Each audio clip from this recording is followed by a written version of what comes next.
tadi salah satunya adalah ketika kita mengadakan satu Zoom, ternyata di daerah Lombok Barat pun terganggu oleh signal. Ya, jadi saya kira yang rekomendasi kita udah salah. Itu juga ada semacam kerjasama dengan Kementerian Kominfo melalui Batinya itu untuk dapat mengadakan satu penguatan signal. Jika misalnya kita mengandalkan tower itu sangat mahal, ya karena ketika saya di Kominfo pada saat itu juga sedang berdiskusi, Pak, kalau kita mendirikan tower dan sebagainya biayanya mahal, Pak. Kemudian ada solusinya apa, Pak? Penguatan signal, ada alatnya murah dan sebagainya, sehingga ini dapat menguatkan terkait dengan program-program yang sudah dibuatkan. Mungkin itu, mohon izin. Baik, terima kasih Pak Sodikin. Pak Sodikin menegaskan jawaban atas pertanyaan Pak Raffi, tapi juga menegaskan jawaban atas pertanyaan Pak Erin. Jadi ternyata ada kendala di jaringan ya Pak ya, dan itu harus diperkuat karena memang tadi juga terbukti ada kendala pada saat kita Zoom. Dan ini tentunya menjadi tantangan tersendiri untuk Lombok Barat dan bisa menjadi salah satu rekomendasi dari kelompok 1 adalah penguatan jaringan untuk digitalisasi. Karena tanpa itu juga digitalisasi akan terhambat. Tapi dari teman-teman kelompok 1 ada nambahkan? Kalau tidak ada, tadi ada Pak Junaidi yang ingin bertanya atau menambahkan Pak Junaidi. Monggo Pak Junaidi, silakan. Ya, terima kasih Bu. Tadi terkait adaptasi, ini kan kita habis pandemi COVID ini kan berarti adaptasi baru terkait pengembangan wisata. Mungkin yang perlu ditambah itu dalam pemaparannya, mungkin tahapan adaptasi itu kan harus ada jumlah yang terkonfirmasi COVID, kemudian batasnya sehingga orang itu secara bertahap mulai beradaptasi dengan jumlah COVID yang sudah menurun. Nah itu mungkin yang perlu dikuatkan data-data jumlah COVID. Misalnya kita di daerah kan kalau dia zona merah pembatasan orang masuk, kemudian zona kuning sudah mulai masuk sampai zona hijau. Jadi mungkin ada tahapan untuk penambahan data terkait masyarakat yang terkonfirmasi COVID. Mungkin itu Bu tambahannya. Terima kasih. Baik Pak Junaidi, jadi Pak Junaidi ingin ada data lagi untuk memperkuat dari kelompok 1, yaitu data yang masyarakat terdampak dari COVID, terutama yang terkonfirmasi. Kenapa? Karena itu penting sekali untuk menentukan langkah pada pasca pandemi ya Pak Junaidi ya. Monggo silakan dari tim 1, kelompok 1, ada yang menanggapi? Ya. Pak Isnit? Ya. Silakan Pak Isnit. Terima kasih Pak Junaidi. Sebenarnya kalau kita ingin masukkan data-data yang terkonfirmasi atau biasa kalau kami di Samarinda adalah data infografis ya, infografis harian itu dari pusat sebenarnya dengan daerah itu kadang-kadang banyak berbagai versi ya untuk menentukan kasus terkonfirmasi. Jadi misalnya kalau dari Satgas pusat itu ada beberapa indikator untuk menentukan ini level 1, level 2, level 3, dan level 4. Kita sendiri di Kalimantan Timur kita hanya mengambil 2 indikator. Jadi istilahnya sebenarnya kalau untuk data infografis dengan keterkaitan dengan wisata yang sudah mulai terbuka itu justru malah nanti kalau bagi kami cukup data itu adalah data secara umum saja, tidak usah disebutkan berapa yang terkonfirmasi, berapa yang sembuh, dan berapa yang meninggal. Saya kira kalau kita melihat apalagi sekarang di mana sebenarnya pandemi COVID ini kan sudah mulai melandai dan terkendali. Makanya tadi mungkin lupa dimasukkan bahwa di Lombok Barat itu kami harus menyampaikan bahwa data pengendalian COVID-19 di Lombok Barat sudah terkendali. Jadi cukup itu saja. Jadi dengan pengertian terkendali itu maka kalau misalkan untuk wisatawan dengan satu kata itu cukup memberi keyakinan pada mereka bahwa pandemi COVID di Lombok Barat itu sudah terkendali. Saya kira begitu. Baik, iya Pak Ismit, saya setuju.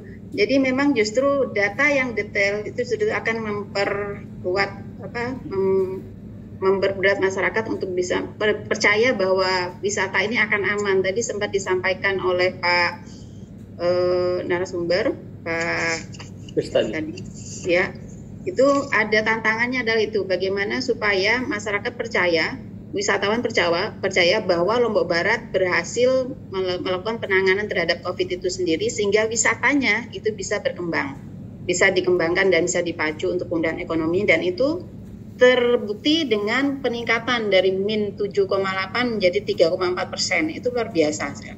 Saya kira itu.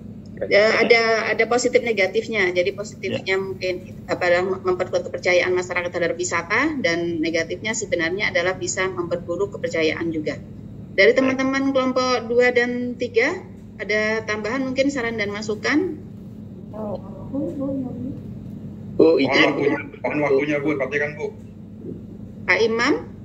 Ya, barangkali saya menambahkan sedikit saja yang disampaikan Dr. Ismet tadi, bahwa sebetulnya kalau kita bicara pembatasan itu bukan data yang kita tampilkan di data ini, tetapi status level kita. Tetapi saya sepakat dengan yang disampaikan Dr. Ismet bahwa itu saat ini tidak perlu, malah kalau itu ditampilkan malah akan membatasi orang euforia datang ke tempat-tempat wisata. Barangkali itu saja Bu, terima kasih. Baik, terima kasih banyak Pak tambahannya. Teman-teman ada yang lain? Kita masih ada 5 menit sebelum waktu. Silakan Bu Sylvie. Izin, terima kasih Bu Moderator dan teman-teman kelompok 1. Mungkin sekedar saran saja, karena memang nanti ini terlepas dari apa yang kita paparkan pada saat ini, bahwa ternyata apa yang kita peroleh di internet ataupun di informasi media sosial yang kita peroleh kemarin pada saat kita melakukan penggalian, ternyata banyak hal yang tidak terekspos yang tadi kita dapatkan pada saat pemaparan oleh pihak Narsum. Oleh karena itu mungkin bisa direkomendasikan, saran untuk rekomendasikan di digitalisasi ini bagaimana meningkatkan usaha promosi yang tidak parsial lah. Artinya kita melakukan promosi secara masif lah, supaya nanti Lombok Barat ini bisa bersejajar dengan kabupaten kota lain, terutama karena Lombok Barat juga merupakan penyanggah dari kawasan ekonomi khusus Mandalika. Jadi mungkin tambahannya nanti di rekomendasi bisa ditambahkan hal tersebut. Terima kasih Mbak Murni. Baik, terima kasih Bu Sylvie. Ya, teman dari kelompok 1 ada tambahan dari Bu Sylvie. Nanti ini menjadi kebijakan kelompok 1 sendiri apakah dimasukkan atau tidak, atau dengan bahasa yang lain. Silakan, dari kelompok 1 ada tambahan? Tidak ada, ya, Pak Mas Safari? Saya pikir itu sudah masuk di rekomendasi dengan rekomendasi 2, walaupun dengan bahasa kalimat yang berbeda. Ya, terima kasih, tetapi terima kasih atas sarannya. Siap. Ya, baik Bapak Ibu, ada lagi? Masih ada waktu 3 menit untuk diskusi ini. Dari kelompok yang lain, kelompok 2. Kelompok 1 ada yang mau menambahkan, memperkuat dari hasil explore data? Izin Bu Murni. Baik, silakan Pak David. Kelompok 2. Oh Pak, ya silakan Pak David dari kelompok 2. Mungkin saya hanya menanggapi aja ya, karena mungkin pengalaman kita mungkin sama di Dinas Kominfo dengan Pak Asian 1 PPU tadi. Memang kalau kita dengan bakti itu kan terbatasnya pada daerah non 3T. Dan untuk daerah yang mungkin daerah Lombok ini, Lombok Barat, saya pikir perlu mendorong keterlibatan penyedia layanan jaringan seperti provider itu dalam rangka untuk memperkuat lintas jaringan terhadap mendukung pergerakan ekonomi pariwisata yang ada di Lombok Barat. Kalau kita ke Bakti, saya pikir mungkin karena dia punya core bisnisnya berkaitan dengan penyediaan infrastruktur yang hanya berada di wilayah 3T. Jadi terjauh, terdalam, dan terpencil gitu. Jadi mungkin kalau daerah Lombok malah kita tidak dapat dari Bakti ya. Tapi yang penting mungkin membangun keterlibatan ya terhadap ini. Tadi juga disampaikan mungkin oleh narasumber ada berkaitan dengan kerjasama dengan Telkomsel. Mungkin salah satu. mungkin nanti ada vendor-vendor lain yang mungkin bisa didorong untuk dilibatkan dan merangkul untuk mendukung transformasi digital khusus di bidang pariwisata yang ada di Lombok. Mungkin itu saja mungkin masukan dari saya. Baik, terima kasih Pak David. Ya, teman-teman kelompok 1 ada masukan, jadi mendorong penguatan kerjasama dengan para provider jaringan untuk supaya terjadi persaingan antara Telkomsel dengan yang lain, sehingga ini akan mempercepat transformasi digital di Lombok Barat, terutama dalam pengembangan wisata. Baik teman-teman, cukup waktunya atau ada tambahan lagi? Pas. Cukup. Pas, baik Bapak Ibu, terima kasih banyak. Kita beri tepuk tangan dan apresiasi untuk kelompok 1 dan teman-teman sudah memberi masukan untuk kelompok 1. Applause. Di 14.13. Di jam saya di 14.06. Pak Junaidi, silakan Pak. Baik, silakan Pak Junaidi. Pak Junaidi tunjuk sebagai kelompok penyaji. Ini baru ditunjuk, ini nodong nih.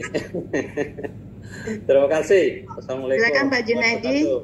Ya, waktu saya di laptop saya 14.07 ditambah 7 menit berarti 14. Silakan. Baik, Bapak Ibu sekalian, izin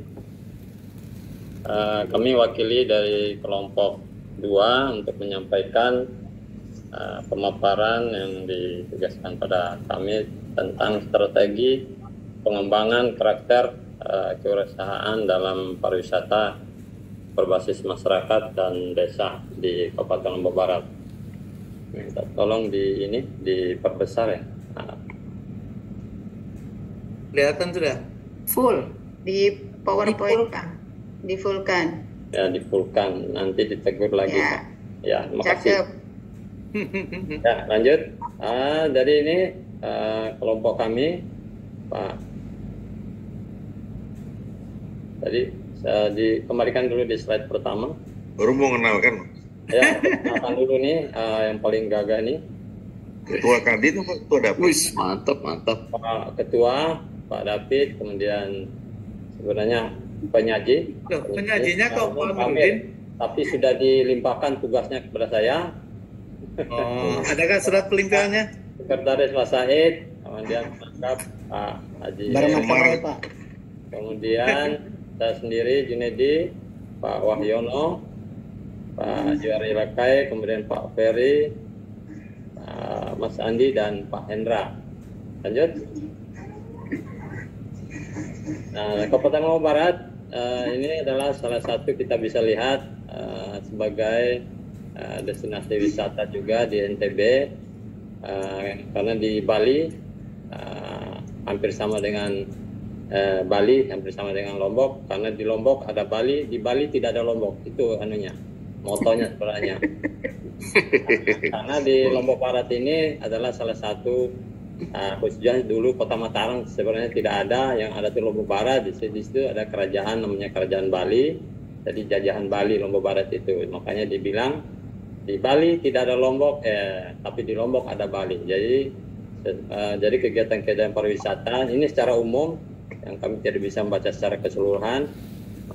Kegiatan pariwisata di Lombok Barat ini sudah cukup maju, apalagi dengan adanya gempa kemarin yang cukup dahsyat yang melibatkan banyak sekali keruntuhan bangunan-bangunan dan bisa naik lagi bangun dari keterpurukan, kemudian dengan adanya COVID juga, sehingga pariwisata yang ada di kewirausahaan pariwisata berbasis masyarakat dan desa di Lombok Barat, karena sesuai data statistik yang kami dapat jumlahnya mencapai untuk penduduk miskin, tadi disampaikan juga oleh narasumber kita 17%, kemudian jumlah pengangguran terbuka 4,58% dan dari jumlah penduduk.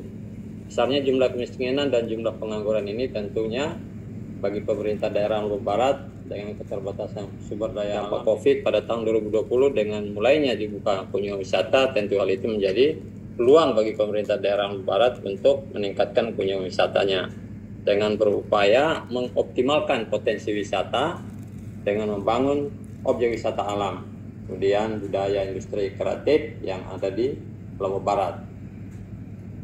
Lanjut Pak.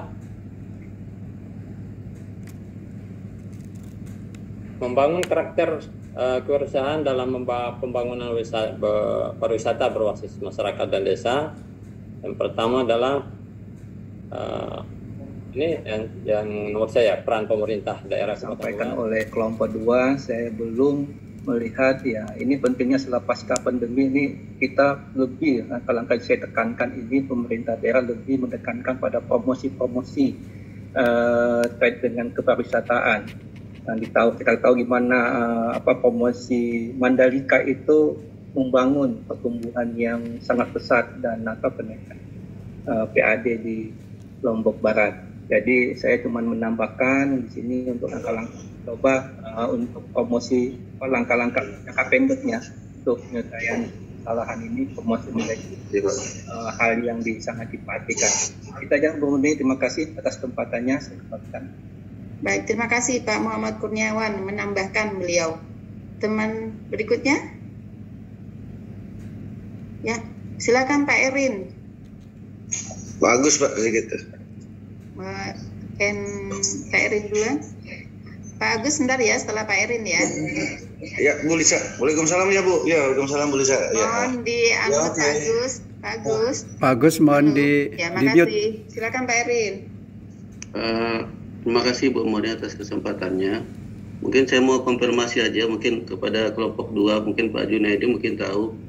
Kalau untuk sirkuit Mandalika ini kan berada di Lombok Tengah Pak, di Lombok Tengah. Nah kalau misalnya Lombok Barat ini kan daerah penyangga, daerah pelabuhannya Pak. Nah, mungkin koreksi sedikit Pak, mungkin tadi tampilannya untuk penyajiannya tadi. Adanya sirkuit tadi karena sirkuit itu kan berada di Lombok Tengah. Mungkin itu aja. Terima kasih Bu Murni. Baik, terima kasih Pak Erin. Pak Erin hanya mengkoreksi sedikit, ada Mandalika itu di Lombok Tengah ya Pak ya. Tadi bukan Formula F1 itu di Jakarta kelihatannya. Baik, dari kelompok 1 dan 3 ada masukan, saran atau pertanyaan? Teman-teman. Baik, silakan Pak Muhammad Samsir atau Pak Agustianur. Sudah? Boleh Bu, boleh. Silakan. Silakan Pak Muhammad Samsir ya. Kita ke baik. Pak Terima kasih Bu. Mungkin judul respon saya nih berebut turis Bali ya. Berebut turis Bali. Karena saya lihat tantangan Lombok tidak mudah karena provinsi yang daerah yang juga di timurnya Bali seperti Banyuwangi juga sedang melakukan ekspansif untuk industri pariwisata ya, dan ini tujuannya memang berebut turis Bali gitu ya, karena memang limpahan turis Bali ini yang saat ini.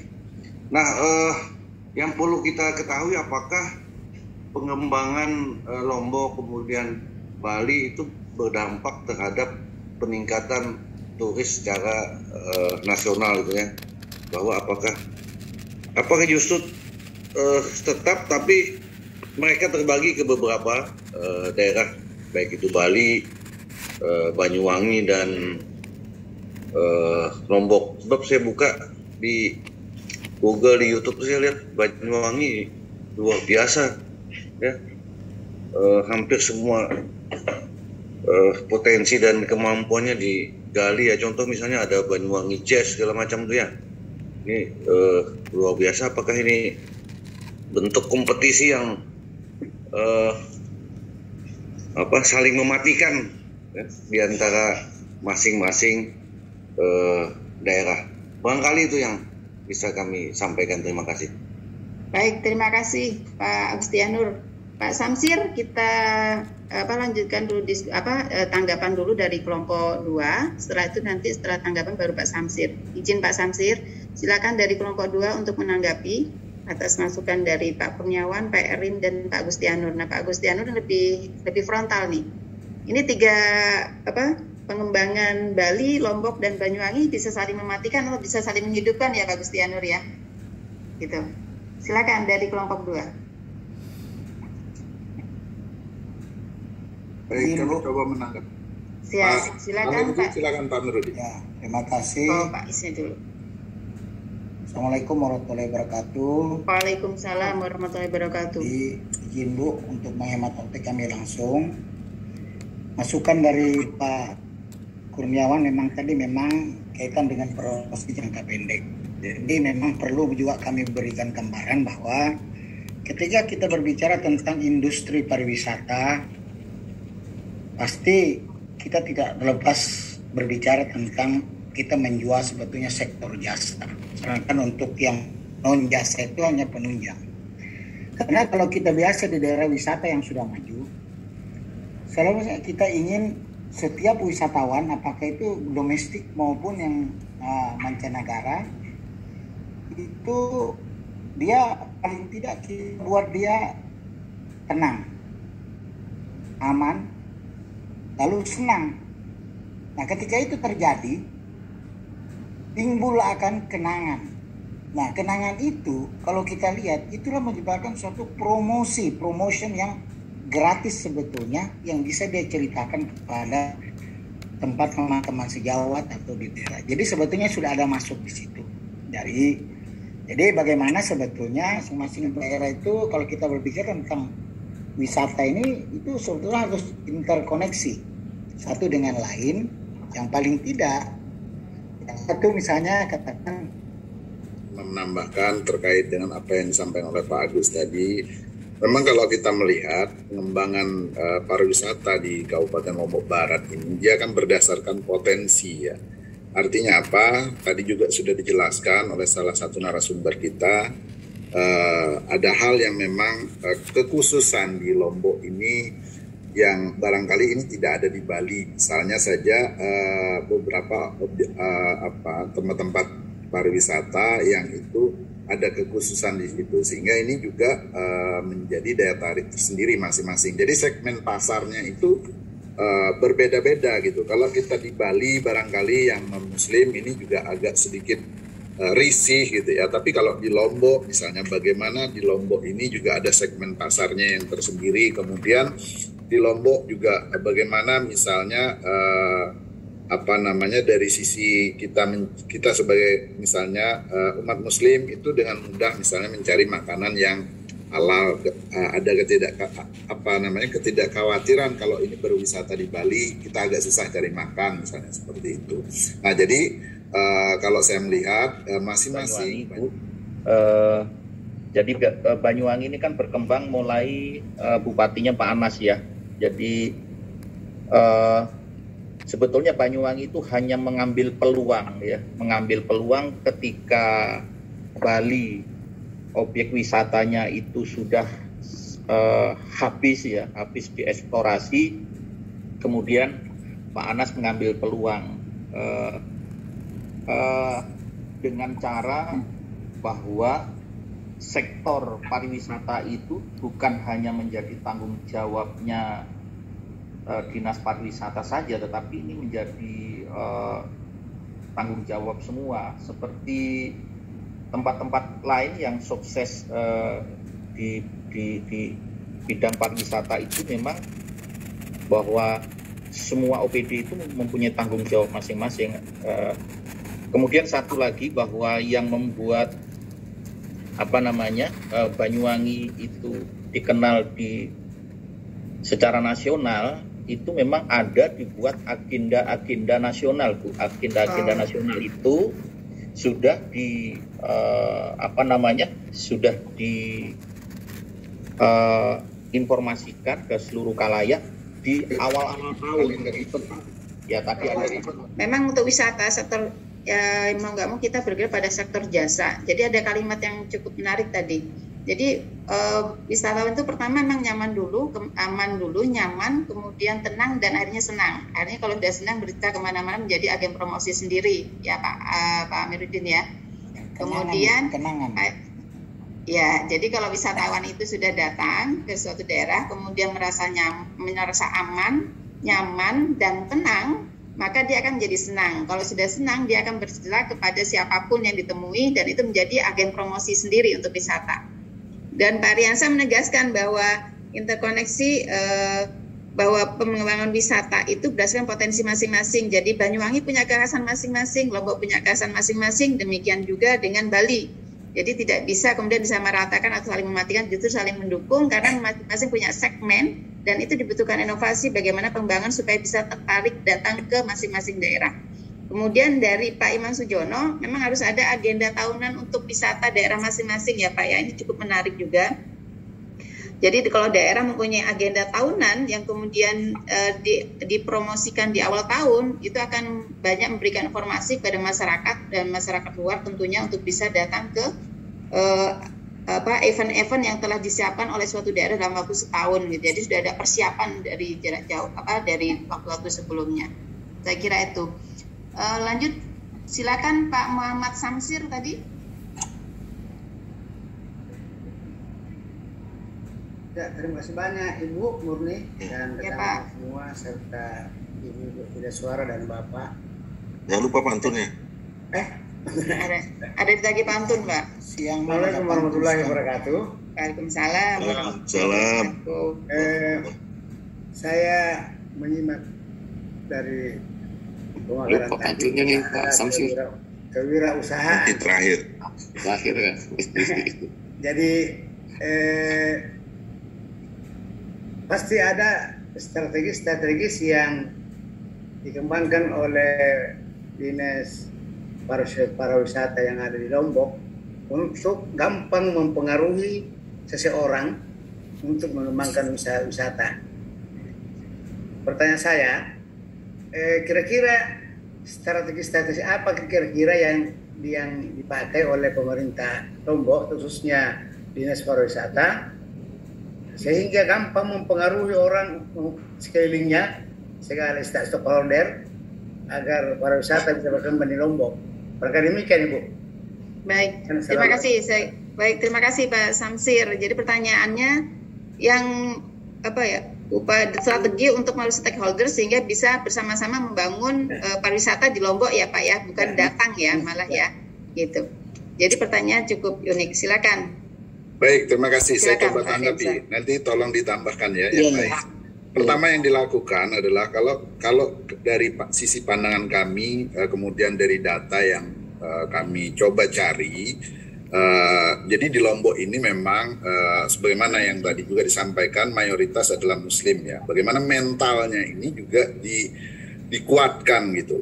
Tadi yang disampaikan juga kalau orang itu datang, wisata itu datang, keamanannya itu terjamin, kemudian disambut dengan ramah, tentu ini orang akan datang kembali. Silakan Kakak. Selamat datang Kakak. Baik ya. Mungkin satu hal yang kita mungkin harus ingat, ini pariwisata ini kan salah satu program nasional ya, strategi program pariwisata. Jadi kalau turis datang dari luar negeri ke Bali itu kan tidak hanya ke Bali, ya. Mungkin ada daerah-daerah lain juga yang harus dikunjungi, gitu ya. Mungkin itu yang harus kita ingat. Para turis setiap tahun merencanakan untuk liburan. Ya, liburan. Itu kan tidak hanya tujuannya ke Jakarta atau dari Australia langsung Bali saja terus pulang. Ada juga kan pasti ke tempat lain seperti itu ya. Jadi bagaimana untuk memajukan pariwisata di Indonesia secara keseluruhan, misalnya seperti itu. Nah, terus ke Bali, dari Bali mungkin ke NTB atau ke Banyuwangi atau mungkin ke Papua Raja Ampat seperti itu. Iya. Mantap. Iya. Itu yang ditunggu. Pertama ya. Kemudian yang kedua terkait dengan strategi untuk keterlibatan OPD terkait, ya sekiranya setiap daerah kita di Indonesia sekarang mungkin masing-masing daerah berlomba ya, bagaimana untuk membangun daerahnya, kabupaten kotanya, di bidang apa yang harus diprioritaskan. Misalnya di NTB ini kan diprioritaskan misalnya di bidang pariwisata. Pariwisata ini yang harus setiap OPD yang terkait itu harus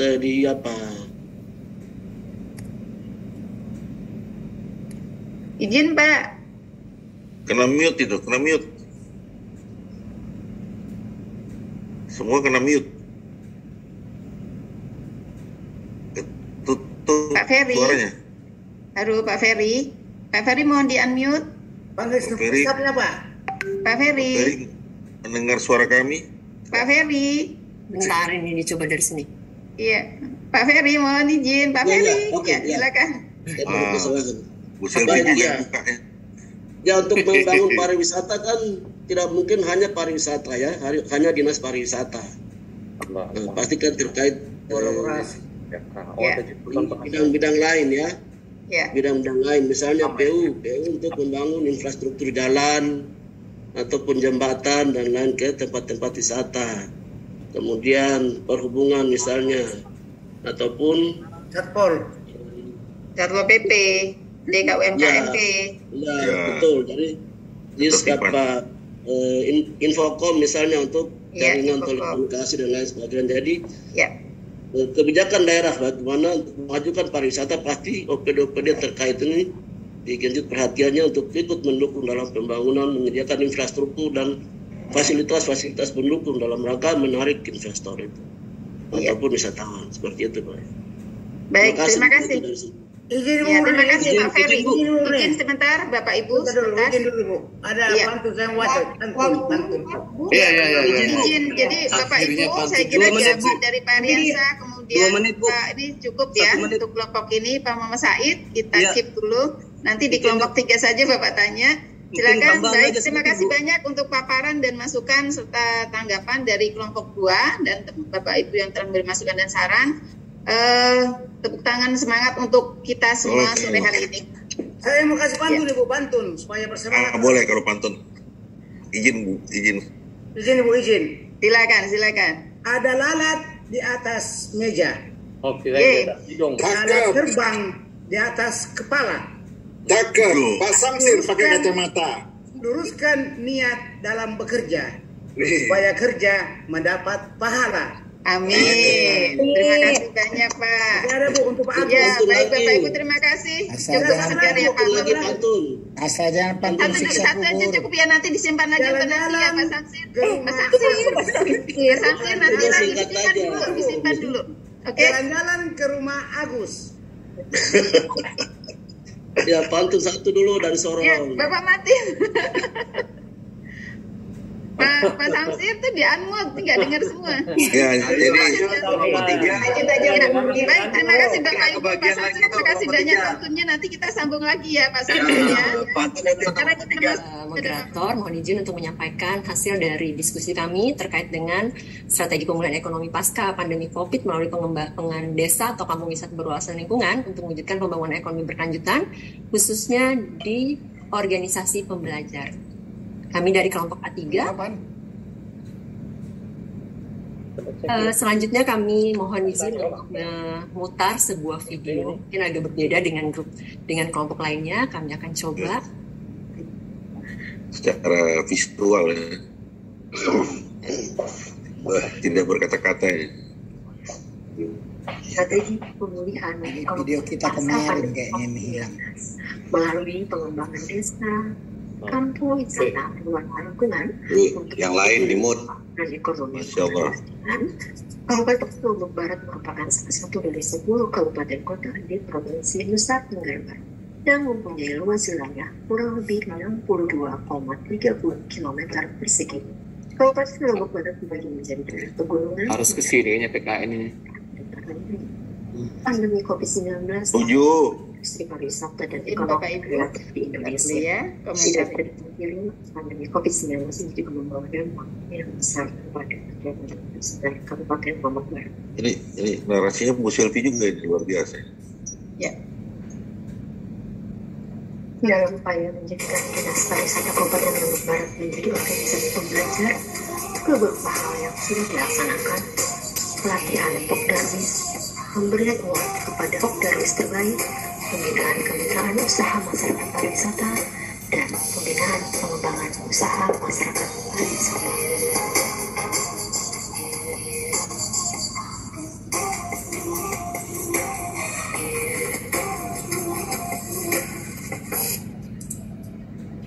Baik, mungkin singkat saja paparannya sebenarnya seluruhnya sudah tercantum dalam video yang kita saksikan tadi. Mungkin kami memaparkan lebih kurang dari 2 menit waktu yang disediakan oleh moderator. Mudah-mudahan nanti video yang kami tampilkan bisa mewakili dari penugasan kami untuk organisasi pembelajar. Kemudian kami serahkan kembali ke moderator karena paparan kami sudah diwakilkan oleh video yang kami tampilkan tadi. Menurut saya masih ada yang kita belum sampaikan, Bu Sylvie, di Adobe masih ada waktunya karena kita akan sampai boleh. pada 50. Masih ada 4 menit. Masih ada 4 menit, kami coba masuk langsung ke di Adobe-nya. Langsung ke penjelasan. Di Adobe. Ini ada beberapa adaptasi dan rekomendasi. Yang pertama adalah pariwisata halal, kemudian paket wisata bawah laut, infrastruktur pariwisata yang terkoneksi, kemudian pengembangan desa wisata bersih, indah, sehat, dan aman, kemudian pengembangan SDM untuk pelaku usaha pasca pandemi, khususnya pelatihan bagi pengrajin souvenir, kemudian pengembangan kembali 60 desa wisata, pengembangan wisata spiritual di Gunung Rinjani, dan Senggigi dan lain sebagainya. Kemudian duta wisata yang merupakan sebagai agen perubahan, penyampai informasi terkait dengan kepariwisataan. Kemudian pertemuan turis bisnis forum yang mempertemukan pelaku usaha, pemodal, event organizer, dan unsur pemerintah. Serta tadi adalah sama bagaimana program keamanan kenyamanan bagi wisatawan sehingga program Harmoni Lombok itu dapat berjalan. Wisatawan senang, terkenang, dan menjadi suatu hal yang membanggakan bagi Lombok Barat. Kemudian rekomendasinya adalah melakukan pengembangan dan penyebaran pengetahuan dan informasi dalam organisasi menggunakan teknologi informasi, memperkuat branding, advertising, dan selling destinasi wisata, melakukan diversifikasi destinasi wisata, membangun kolaborasi dan jejaring dengan sektor swasta, memperkuat pemberdayaan masyarakat untuk mendukung pengembangan destinasi wisata, dan melakukan pengembangan pengelolaan data desa wisata yang terintegrasi dengan Jardesta. Beberapa hal inilah yang kami rekomendasikan untuk bagaimana pembelajaran organisasi pembelajar yang bisa dilakukan di Lombok Barat, khususnya dalam hal ini adalah organisasi Dinas Pariwisata beserta seluruh pelaku di sektor pariwisata. Demikian, terima kasih Mbak Murni, kami serahkan kembali. Baik, Bapak Ibu dari kelompok 3, ini masih ada waktu 1 menit lagi. Ada yang mau nambahkan? Silakan. Tidak ada? Baik. Cukup lanjut, Bu Murni. Ya, baik, terima kasih banyak. Silakan di close, Mbak Muhammad Said. Ya, terima kasih Bu Murni, moderator. Jadi langsung saja memang saya pikir ini ada korelasinya dengan kelompok 2 kami tadi, bahwa ketika satu wilayah menjadi program unggulan misalnya di sisi pariwisata pasca COVID ini, karena memang kalau kita melihat bahwa salah satu dan satu-satunya mungkin sumber pendapatan negara yang dapat kita maksimalkan setelah yaitu dari sektor pariwisata. Kalau misalnya dari sektor misalnya sumber daya alam dan lain sebagainya itu tidak sustainable.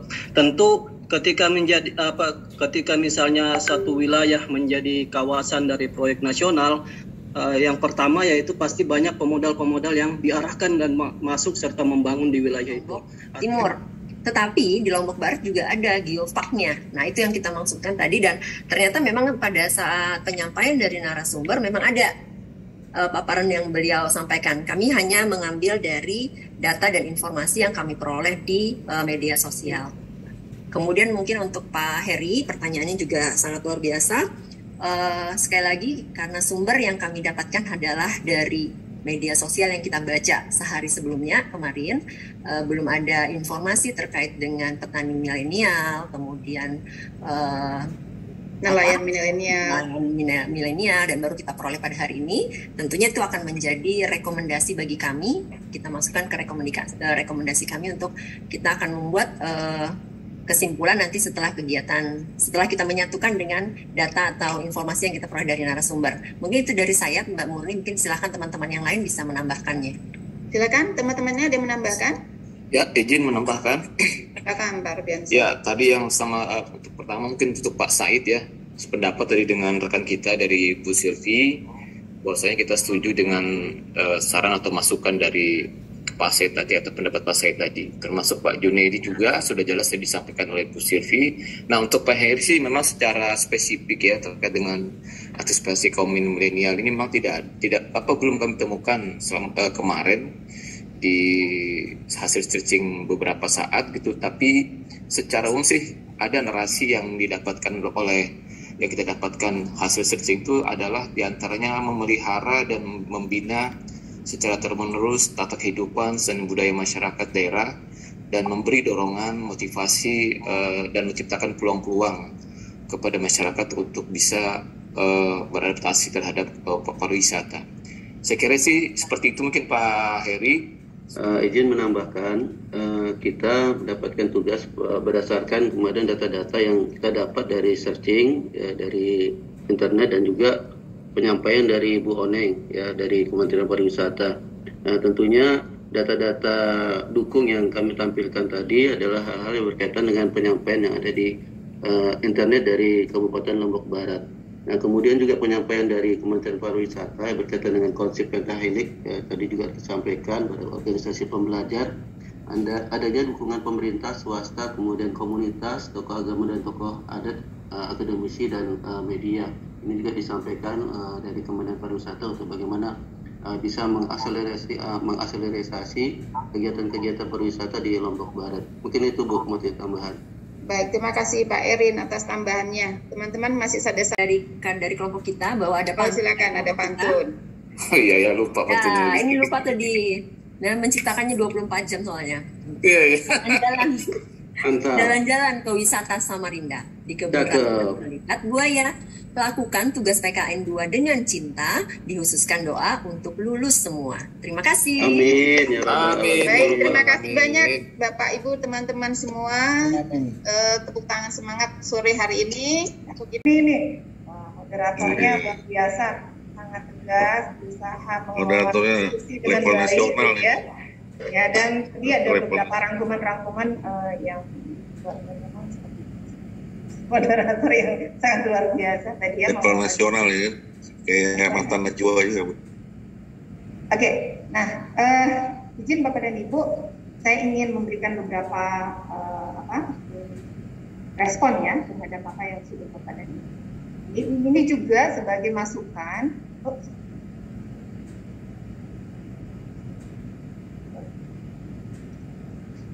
Putus Bu.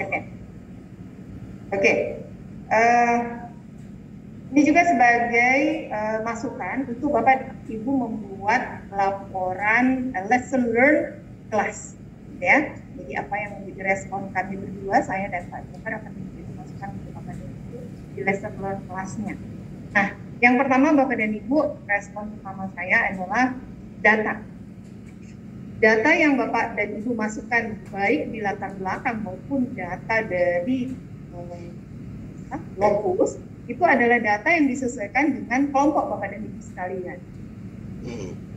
Oke, jadi misalnya kelompok 1 itu tentang kepemimpinan digital. Jadi data yang Bapak dan Ibu masukkan tentang latar belakang kepemimpinan digital di Lombok Barat. Jadi secara umum boleh, tetapi data kepemimpinan digital itu harus ada di kelompok 1. Kelompok 2 dia fokus ke wirausaha dan gitu dan seterusnya. Nah, dan data ini memang harus benar-benar digali, dicari.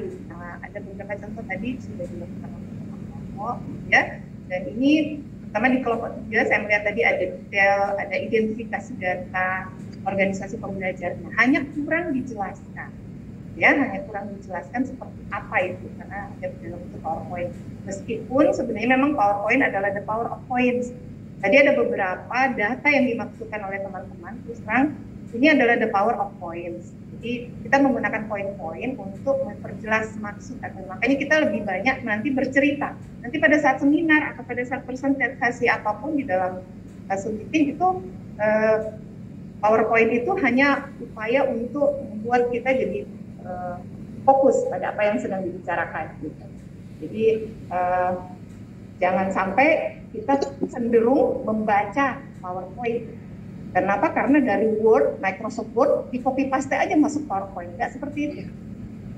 Jadi sekali lagi, data yang Bapak dan Ibu masukkan adalah per kelompok, sehingga benar-benar tergali gitu ya. Jadi untuk tugas kita hari ini, datanya mohon diperbaiki setiap kelompok ya Bapak dan Ibu. Kepemimpinan digital kelompok 1 khusus mencari data latar belakang lokusnya yang berhubungan dengan strategi, implementasi dan apapun tentang kepemimpinan digital. Data umum boleh di awal, tetapi jangan sampai memakan secara keseluruhan dari data kepemimpinan digitalnya atau perusahaannya atau organisasi pekerjaan. Nah, data Bapak dan Ibu itu juga boleh diperkaya dengan data dari Bu Oneng kemarin ya, isu strategis. Tapi karena memang kita belum mendapatkan ininya, PowerPoint-nya, apa yang kita bisa serap kemarin pada saat proses diskusi dan proses tersebut. Nah, data ini karena tema kita adalah bagaimana jawaban pariwisata terhadap peningkatan ekonomi pasca pandemi, makanya latar belakang kita harus memuat bahwa kepemimpinan digital ini muncul karena menjawab tantangan pandemi, atau kewirausahaan ini muncul karena menjawab tantangan pandemi. Nah, apa itu bentuk kewirausahaan yang menjawab tantangan pandemi? Tentu berbeda dengan yang tidak menjawab tantangan pandemi gitu ya. Jadi kita fokus ke hal-hal yang merupakan bentuk peningkatan perekonomian rakyat gitu ya, melalui jawaban terhadap tantangan terhadap pandemi. Nah ini ya Bapak dan Ibu, mohon sekaligus nanti untuk tugas hari keduanya, untuk tugas kelasnya dan tugas kelompoknya serta tugas individunya ya, kalau tugas individu kita harus memasukkan ketiga-tiganya. Makanya Bapak dan Ibu mesti menyimak setiap kelompok sehingga memperkaya lesson learned individunya, karena ketiga poin kepemimpinan digital, kewirausahaan dan organisasi pembelajar harus masuk di dalam lesson learned individu Bapak dan Ibu. Nah ini. Terus yang berikutnya tadi membuat pointer-pointer nih. Ya. Tadi saya senang karena tadi ada di kelompok 3 ada video, tapi narasi saja, bercerita saja dalam bentuk video itu tidak cukup untuk kita tahu. Tadi kalau diputarkan 2 menit kira-kira menetap tidak. Kalau tidak dituliskan apa kata-kata kunci dari narasi yang muncul atau dari video yang muncul. Nanti Bapak dan Ibu saat seminar akan diminta membuat video, milestone-nya, video kegiatannya. Harusnya ada kata-kata di situ untuk memperjelas, karena ada orang yang auditori, ada orang yang visual, gitu ya, ada orang yang ingin terlibat dan melihat langsung. Jadi itu perlu dilihat, gitu ya. Nah, salah satu cara terlibat adalah pada saat Bapak dan Ibu membuat identifikasi dari jenis, gitu ya, jenis dan bentuk. Misalnya kelompok 1 kepemimpinan digital atau jenis dan bentuk kewirausahaan. Apa identifikasi langsungnya? Tadi kan kalau tidak salah, meskipun itu diterimanya nanti setelah ketemu di Lombok Barat gitu ya, kan ada salah satu jenis itu ayo kelompok, itu kan jenis aplikasi. Sebentar atau tadi mungkin sudah ada yang mengecek ayo Lombok Barat, kelompok itu aplikasi itu sudah ada yang langsung mengecek, merasakan langsung, melihat langsung, gitu kan? Ya. Tadi bagaimana mendorong, itu tadi bagus pertanyaan Pak Samsir, bagaimana mendorong masyarakat mau terbuka atau mau sabar gitu. Ya, itu kan memang itu yang cerita itu yang kita mau tahu gitu. Bukan hanya sekedar ditulis mendorong, strategi mereka adalah mendorong kesabaran masyarakat menghadapi pandemi. Nah, bagaimana mereka mendorong itu? Program apa yang mereka lakukan sebagai seorang pemimpin gitu ya di daerah tersebut. Silahkan cek kembali aset apa sih yang dimiliki gitu ya, dan bagaimana ini bisa masuk di dalam lesson learned individunya juga dengan dalam organisasi atau memotret yang ada di dalam tadi aset apa sih yang sudah mereka miliki di digital yang bisa free atau yang harus beli gitu ya misalnya. Dan kita ingin melihat memotret bagaimana kelompok masyarakat itu memimpin penggunaan aset digital ini untuk mendorong kinerja organisasi atau pemerintah daerahnya. Jadi apa model pemimpinan digital yang dipakai? Apakah tadi terlihat? Kalau tidak terlihat, yuk tanya lagi, kontak personnya dihubungi lagi. Kira-kira seperti apa sampai dapat gambarannya rahasia, the story behind the scene-nya itu, story behind-nya. Ya, jadi itu yang kita mau dapatkan. Oh, modelnya, karena pimpinannya memang arahnya ya kepada gaya-gaya milenial misalnya, karena memang kalau tidak mereka usahanya turun dan bla bla bla dan seterusnya. Gitu. Gali, jangan hanya berangkat dari asumsi. Jadi gali terus datanya. Nah, kalau kita tidak menggali, kita hanya akhirnya berkesimpulan di lesson learned, apalagi individu pada asumsi. Lalu apa yang kita dapatkan, gitu ya, istilahnya apa yang memperkaya kita. Jadi berangkat dari data dengan menggali referensi secara langsung. Itu Bapak dan Ibu. Nah, kalau kita mau melihat secara ini karakter kepemimpinan digital, ini karakter-karakter yang Bapak dan Ibu bisa potret. Bagaimana kemampuan komunikasi digitalnya? Ya, bagaimana akhirnya muncul Mandalika di Lombok Barat misalnya, gitu ya. Itu kemampuan digital sampai bisa menghubungkan dari ini dan sebagainya, atau itu mau dilihat dari sisi kolaborasi. Tapi bagaimana sosial marketingnya sampai akhirnya itu kemampuan komunikasi digital. Jadi juga ya, fleksibel, agile bahasanya sekarang gitu ya, agile, fleksibel, berubah tiba-tiba dan sebagainya, dan passion. Sabar dengan begitu banyak perubahan yang ada, tidak terbiasa dengan sendiri, tidak terbiasa dengan mengetik sendiri, kok tiba-tiba tadi curhatnya, ternyata salah, itu nggak bisa memanfaatkan staff gitu katanya, susah itu. Bagaimana kita itu melakukannya dengan kesabaran dan kemampuan sendiri, tetapi juga bisa mendorong staff agile, flexibility-nya, achievement oriented-nya yang penting adalah tujuannya tercapai dengan proses-proses kepemimpinan kewirausahaan, dengan mendorong karakter itu muncul dari diri kita dan dari lingkungan yang kita pengaruhi. Kemampuan memotivasi, persisten. Kadang-kadang kita perlu persisten, Pak. Dan Ibu seperti tadi Ibu Murni, kalau masih ada yang mau diladenin, yang mau bertanya itu bisa ngolor banget, ya. Tapi ini persisten, cukup. Ya, oke. Meskipun tadi sampai ada banyak pantun, saya rasa kalau dikumpulkan pantunnya itu bisa pakai 100 sehari bisa diproduksi. Jadi itu ya, staker, visionary dan seterusnya itu kelihatan ya, kelihatan di dalam potret gitu ya di Lombok Barat. Mana yang menonjol? Tidak itu semuanya harus terlihat, tapi mana yang ada di sana? Mana yang kita bisa dorong di organisasi kita nantinya, mana yang kita terinspirasi, dan mana yang bentuk rekomendasi untuk mereka, dan mana yang bisa kita kuatkan untuk diri sendiri. Ini tidak harus semuanya. Jangan bilang kalau nggak semuanya berarti tidak pemesan nggak juga. Gitu. Nah, kalau tadi yang kelompok 3, deskripsi organisasi pembelajar, ya mesti Bapak dan Ibu tahu apa itu prinsip organisasi pembelajar. Organisasi pembelajar itu apa sih?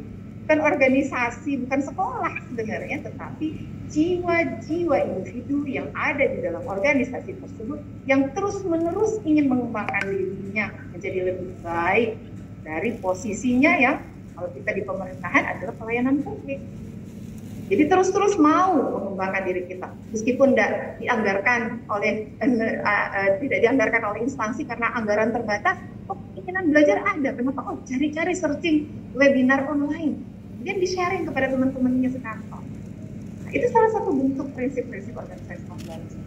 Mana tantangan organisasi pandemi dan sebagainya, banyak referensi organisasi pembelajar, tapi salah satu yang namanya sangat diminati karena sangat user friendly untuk kita di pemerintahan adalah the fifth discipline-nya kita sendiri. Jadi bagaimana mulai dari sistem thinking-nya, bagaimana kita secara individual, bagaimana itu kita mendorong itu gitu. Jadi personal mastery kita. Bagaimana kemudian kita mendorong tim juga melakukan hal yang sama sehingga terbentuk mental model gitu ya. Ada mental model di dalam lingkungan terkecil kita yang kita membuat mereka melepaskan pembelajaran lama dan belajar pembelajaran yang baru. Hal yang menjadi tuntutan zaman sekarang. Dulu kita nggak ngerti soal Zoom meeting, sekarang ya jangan cuma anak yang tahu, dia tahu misalnya. Terus bagaimana kita share itu keluar? Kita share itu menjadi draft policy brief. Ya, jadi makanya kita harus buat sebaik-baiknya dari sini, gitu ya kan? Kan dari dalam keluar, gitu ya, dari kecil ke besar. Nggak bisa besar kalau di dalam. Ya, jangan kayak seperti balon tiba-tiba besar di tengah. jamin dikit dong mereka. Begini, ya, akhirnya kita bisa sampai di sini pada materi di diskusi kemampuan.